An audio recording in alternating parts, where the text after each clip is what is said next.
भारतीय अरबपति और अडानी ग्रुप के चेयरमैन गौतम अडानी की मुश्किलें बढ़ गई हैं। अमेरिका में न्यूयॉर्क की अदालत में गौतम अडानी समेत 7 लोगों पर $265 मिलियन यानी कि करीब 2236 करोड़ रुपए के रिश्वतखोरी और धोखाधड़ी के आरोप लगाए गए हैं।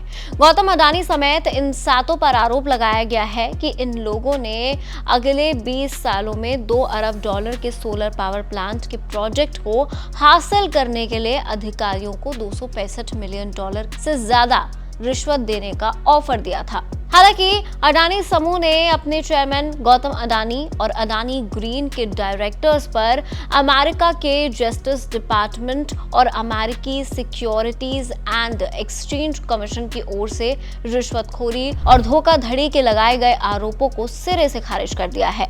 समूह के प्रवक्ता ने बयान जारी कर कहा है कि लगाए गए आरोप पूरी तरह से निराधार हैं और इनका खंडन भी किया है।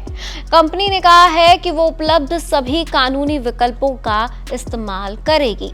चलिए पहले आपको बताते हैं कि आखिर ये पूरा मामला है क्या।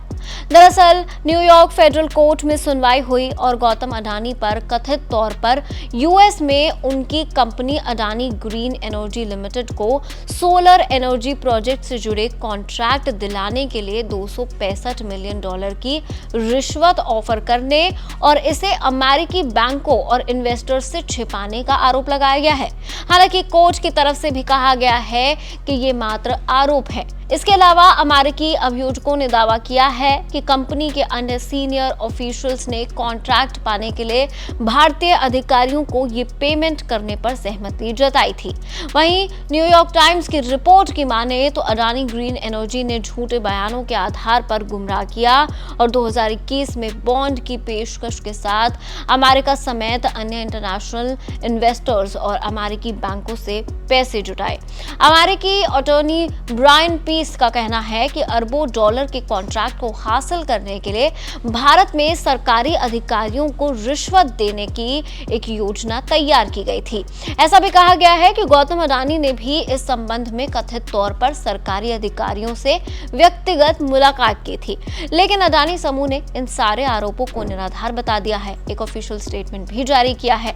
इस केस में गौतम अडानी के अलावा उनके भतीजे सागर अडानी, विनीत एस जैन, रंजीत गुप्ता, साइरल केबिनिस, सौरभ अग्रवाल, दीपक मल्होत्रा और रुपेश अग्रवाल पर रिश्वत लेने के आरोप लगाए गए हैं। हालांकि न्यूयॉर्क का कानून कहता है कि किसी भी व्यक्ति पर तब तक मुकदमा नहीं चलाया जा सकता जब तक कि उस व्यक्ति को ग्रैंड जूरी द्वारा घोषित नहीं ठहरा दिया जाता। अभी इस मामले में ऐसा कुछ भी नहीं हुआ है, यानी कि मामला इतना नहीं बिगड़ा है। वो बात और है कि विपक्ष इस मामले को मुद्दे की तरह देख रही है और कांग्रेस सांसद राहुल गांधी ने तो इस मौके को तुरंत पकड़ लिया है और गौतम अडानी की गिरफ्तारी की मांग तक करने लगे हैं। इसी के साथ साथ राहुल गांधी ने बीजेपी पर भी हमला बोल दिया है और लगातार अब प्रधानमंत्री नरेंद्र मोदी पर भी हमला कर रहे हैं। खैर, अब विपक्ष इस मुद्दे को कैसे बुनाता है ये तो एक बात रही, लेकिन इस मामले में आगे जो भी अपडेट होगा आपके साथ जरूर शेयर करेंगे। देखते रहिए एबीपी लाइव।